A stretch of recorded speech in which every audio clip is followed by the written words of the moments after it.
Lundi dernier, nous avons commencé à parler puis Ésaïe, le chapitre 61, et le verset 1er et suivant. Il était alors écrit: l'Esprit du Seigneur l'Éternel est sur moi, car l'Éternel m'a oint pour annoncer une bonne nouvelle aux pauvres, ou encore aux malheureux, pour guérir ceux qui ont le cœur brisé. Et nous nous sommes appesantis sur ceux qui avaient le cœur brisé. Ce soir, je voudrais formuler le vœu et la prière que toute personne qui passe par des moments difficiles, par des moments douloureux dans un domaine ou un autre de sa vie, que cette personne reçoive la visitation du Seigneur au nom de Jésus. Amen. Amen. C'est pourquoi nous recevons ce passage du Saint-Esprit et que nous partageons avec vous. C'est celui d'Ésaïe, chapitre 51, à partir du verset 1er. Écoutez-moi, vous qui poursuivez la justice, qui cherchez l'Éternel. Portez les regards sur le rocher d'où vous avez été taillé, sur le creux de la fosse d'où vous avez été tiré. Portez les regards sur Abraham, votre père, et sur Sarah qui vous a enfanté. Car lui seul, je l'ai appelé, je l'ai béni et multiplié. Ainsi l'Éternel a pitié de Sion. Il a pitié de toutes ses ruines. Il rendra son désert semblable à un Éden et sa terre aride à un jardin de l'Éternel. La joie et l'allégresse se trouveront au milieu d'elle, les actions de grâce et les chants des cantiques. Chers frères et sœurs en Jésus-Christ, dans ce texte, il nous est conté la visitation, la restauration de Dieu sur la cité de Sion. La cité Sion qui était au cœur de la désolation dans le contexte des prophéties d'Ésaïe. La cité de Sion qui passait par des moments difficiles, par la sécheresse. La cité de Sion qui avait été dévastée, ravagée, lorsque des rois païens tels que Nebuchadnezzar avaient emporté non seulement le roi de Juda, mais avaient dévasté la ville et le temple. Et Dieu annonce à son peuple qu'un temps arrive où il aura encore pitié de Sion. Il aura pitié de ses ruines. Il rendra son désert semblable à un Éden et sa terre aride à un jardin de l'Éternel. La joie et l'allégresse se trouveront à nouveau au milieu d'elle, et les actions de grâce et les chants des cantiques. Pour moi, ce soir, vous êtes Sion. Vous qui m'écoutez derrière votre petit écran, vous qui m'écoutez derrière votre téléphone portable, vous qui me suivez devant votre ordinateur, vous qui me suivez derrière votre poste récepteur de la radio, vous êtes Sion pour moi. Amen. Et le Seigneur vous annonce, peu importe les ruines qui sont les vôtres, peu importe les difficultés qui sont les vôtres, peu importe l'austérité de la situation que vous traversez, Dieu vous annonce à vous ce soir qu'il rendra votre désert semblable à un Éden. Amen. Et votre terre aride à un jardin de l'Éternel. Amen. Oui, l'Éternel est sur le point de déverser à nouveau de l'eau fraîche sur la terre aride, de faire tomber la pluie dans le désert. Amen. Et de changer l'inchangeable et de transformer l'intransformable, de complètement métamorphoser ce qui n'était pas métamorphosable.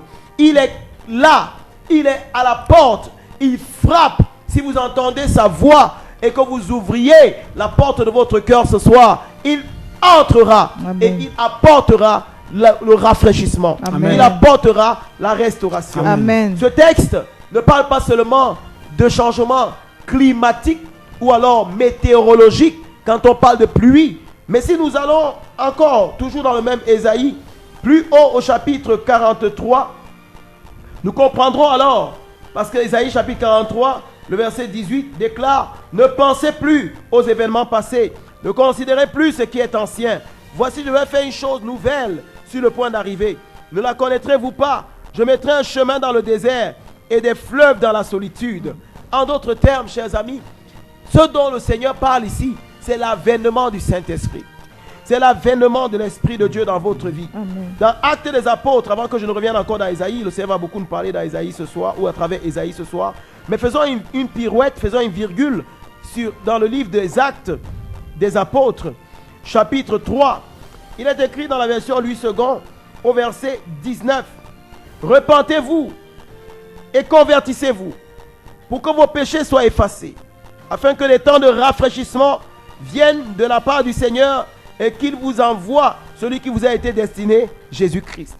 Vous voyez donc, on parle des temps de rafraîchissement.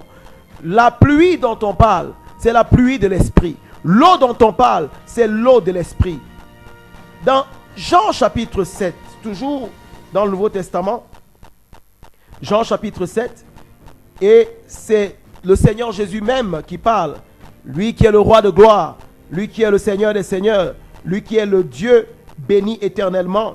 Jean chapitre 7 et le verset 37. Le dernier jour, le grand jour de la fête, Jésus, se tenant debout, s'écria, si quelqu'un a soif, qu'il vienne à moi et qu'il boive. Celui qui croit en moi, des fleuves d'eau vive couleront de son sein, comme dit l'Écriture. Il dit cela de l'Esprit que devaient recevoir ceux qui croiraient en lui, car l'Esprit n'était pas encore, parce que Jésus n'avait pas encore été glorifié. Aujourd'hui, Jésus a déjà été glorifié. Aujourd'hui, l'Esprit est déjà là. Amen. Il est là depuis la Pentecôte, depuis plus de 2000 ans. Il est avec nous aujourd'hui. Voyez-vous, chers frères, chères sœurs, voyez-vous, chères auditrices, chers auditeurs, lorsque dans Ésaïe, il dit qu'il mettra les fleuves dans la solitude, Ésaïe 43, lorsque dans Ésaïe 51, que nous avons lu, il dit qu'il transformera le désert en Éden, la terre aride en jardin de l'Éternel. En réalité, il parle de l'effusion de l'Esprit. Plusieurs d'entre vous avaient toujours pensé que le Saint-Esprit, c'est seulement la manifestation qu'on vit à l'église. Oui, le Saint-Esprit est à l'église, il est dans le sanctuaire, mais j'ai une bonne nouvelle, il n'est pas seulement à l'église, il est en vous. Amen. Le Saint-Esprit ne vient pas seulement pour produire des tremblements et une bonne sensation quand vous êtes dans la présence de Dieu. Le Saint-Esprit dont je vous parle vient pour résorber les problèmes, pour résoudre les situations. Et ce Saint-Esprit vient pour quelqu'un qui passe des moments difficiles, quelqu'un qui a le cœur brisé, quelqu'un qui traverse des moments austères, quelqu'un qui est dans une situation délectaire. L'Esprit de Dieu vient pour changer ta situation désertique en une situation d'Éden, pour changer ta terre aride en un jardin de l'Éternel. Lorsque quelqu'un a soif et qu'il vienne à Jésus, il dit dans Jean 14, 16, et moi je prierai le Père et vous enverra un autre consolateur, l'Esprit de grâce et de vérité que le monde ne voit point, parce qu'il ne le voit point et ne le connaît point, mais vous, vous le connaissez. Chers frères et sœurs, chers auditeurs, je veux vous introduire la personne du Saint-Esprit ce soir. Qui est le Saint-Esprit? Eh bien, le Saint-Esprit est l'Esprit de la rédemption. Oui, l'Esprit de la rédemption. Dans Ephésiens chapitre 4, verset 30, il est écrit: n'attristez pas le Saint-Esprit de Dieu, par lequel vous avez été scellés pour le jour de votre rédemption en Jésus-Christ. Le mot rédemption veut dire rachat. L'Esprit de Dieu est l'Esprit du rachat. C'est lui qui vous rachète des ténèbres pour vous amener dans l'admirable lumière. C'est lui qui vous rachète des offenses, qui vous rachète des malédictions, des transgressions. C'est lui que le Seigneur Jésus-Christ a déployé sur la terre. Après avoir donné le sacrifice suprême en donnant sa vie à la croix, il nous a donné le Saint-Esprit pour qu'il nous rachète. Amen. Quiconque est sous le son de ma voix, même si tu étais déjà très avancé dans le femme-là, je vois le Seigneur te racheter par le Saint-Esprit et te ramener à la vie au nom de Jésus. Amen. Même si cette maladie avait été déclarée à l'hôpital être en phase terminale, je vois le Saint-Esprit te racheter et te ramener à la vie au nom puissant de Jésus. Amen. Qui est l'Esprit de Dieu? Qui est le Saint-Esprit? Laissez-moi vous introduire ce monsieur ou cette dame, je ne sais pas comment. Ma mère qui dit souvent, je ne sais pas si c'est un homme, si c'est une femme, parce que Dieu est asexué. Il n'est ni homme ni femme, parce que la femme est à l'image de Dieu, comme l'homme est à l'image de Dieu. C'est une parenthèse, je reviendrai là-dessus plus tard. Mais qui est le Saint-Esprit, chers frères et sœurs? Dans Romains, le chapitre 8, il est écrit à partir du verset 11. Et si l'Esprit de celui qui a ressuscité Jésus d'entre les morts habite en vous, celui qui a ressuscité Jésus-Christ d'entre les morts rendra aussi la vie à vos corps mortels par son Esprit qui habite en vous. Le Saint-Esprit est celui qui a ressuscité Jésus d'entre les morts. Amen. Quel que soit le tombeau où tu peux te trouver actuellement, même si on t'a enterré dans le fleuve Vouri, on t'a enterré dans le Nyong, on t'a enterré dans la Benoué, quel que soit on t'a amené, on a amené ton nom, on a amené ta situation, on a amené ton cordon ombilical, quel que soit on a amené un objet t'appartenant et qu'on est allé enterrer, je déclare et je te proclame, l'Esprit de Dieu te ressuscite au nom de Jésus. Amen. Amen. Il te sort des morts, comme il a sorti Jésus-Christ d'entre les morts. Amen. Au nom de Jésus. Amen. Qui est le Saint-Esprit. Le Saint-Esprit est l'Esprit qui a couvert Marie de son ombre. Et il l'a rendue enceinte par sa vertu. Parce que l'archange Gabriel a dit, le Seigneur te couvrira de son... L'Esprit de Dieu te couvrira de son ombre et tu seras enceinte par la vertu du Saint-Esprit. En d'autres termes, c'est le Saint-Esprit qui a fécondé la Vierge Marie. C'est le Saint-Esprit qui a mis Jésus dans le ventre de la Vierge Marie.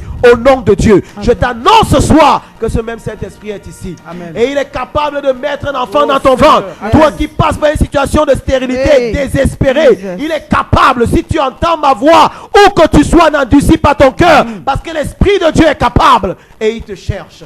Qui est le Saint-Esprit? Le Saint-Esprit est celui-là, selon Genèse chapitre 1, qui se mouvait au-dessus des eaux lors de la création. Et lorsque Dieu dit que la lumière soit, c'est le Saint-Esprit qui a opéré pour amener la lumière des ténèbres. Lorsque Dieu a dit que les eaux d'en haut se séparent des eaux d'en bas, c'est le Saint-Esprit qui a séparé les eaux d'en haut des eaux d'en bas. Il est donc l'esprit de la création. Il est l'esprit créateur. Selon Proverbe chapitre 8, c'est lui qui est l'esprit créateur. Je prie ce soir, quelle que soit la situation par laquelle tu passais, même s'il n'y avait plus de moyens de recours, même s'il n'y avait plus de moyens de salut, alors Dieu te crée une situation nouvelle. Amen.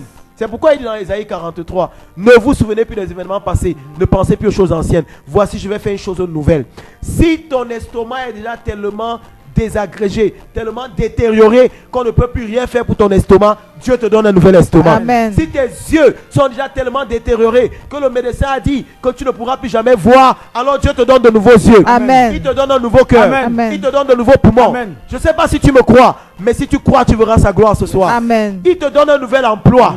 Il te donne un nouvel emploi. Yes. Si on avait dit que tu ne peux plus travailler dans cette entreprise, malgré les requêtes, malgré les recours, alors reçois un nouvel emploi. Amen. Reçois un nouveau terrain. Amen. Reçois un nouveau mariage. Amen. Reçois quelque chose de nouveau en cette Amen. saison.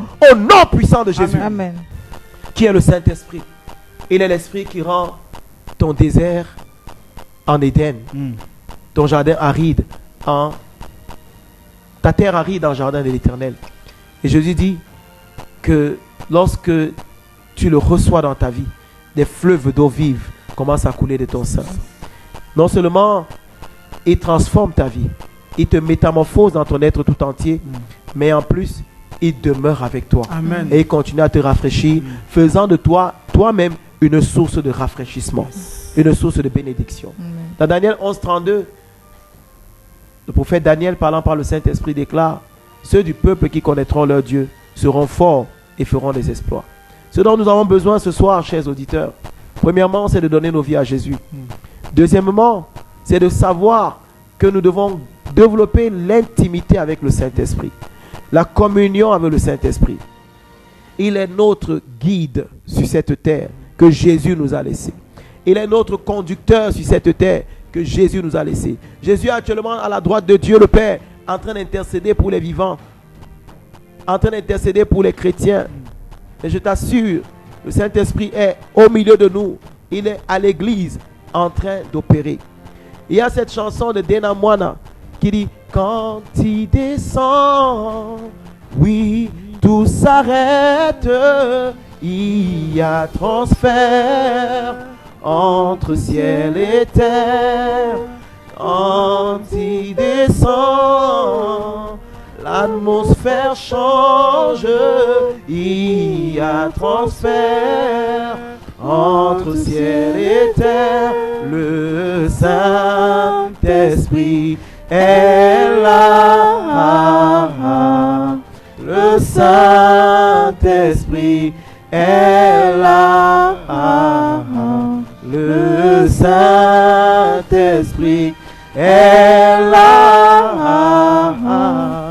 Le Saint-Esprit est là. Les maladies s'enfuient, les aveugles voient, les paralytiques sautent de joie, les stériles enfants, les sourds entendent par sa puissance, par sa puissance.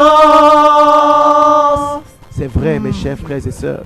Sa puissance Saint-Esprit guérit est des là. maladies. Amen. Sa puissance libère de la captivité. Amen. Son onction brise les jougs. Amen. Les aveugles voient. Amen. Les sourds entendent. Nous le Oh, voyons dans la cité des Jésus, leaders. Saint-Esprit. Les paralytiques sautent de joie. Amen. Les Amen. stériles enfantent. Amen. Les sourds entendent. Gloire à Dieu. Par sa Oh, puissance. gloire à Dieu. Et cette puissance est disponible ce soir. Amen. Amen. Que Dieu bénisse Péniel. Amen. Qu'il bénisse Radefet. Amen. Bénisse la cité des leaders.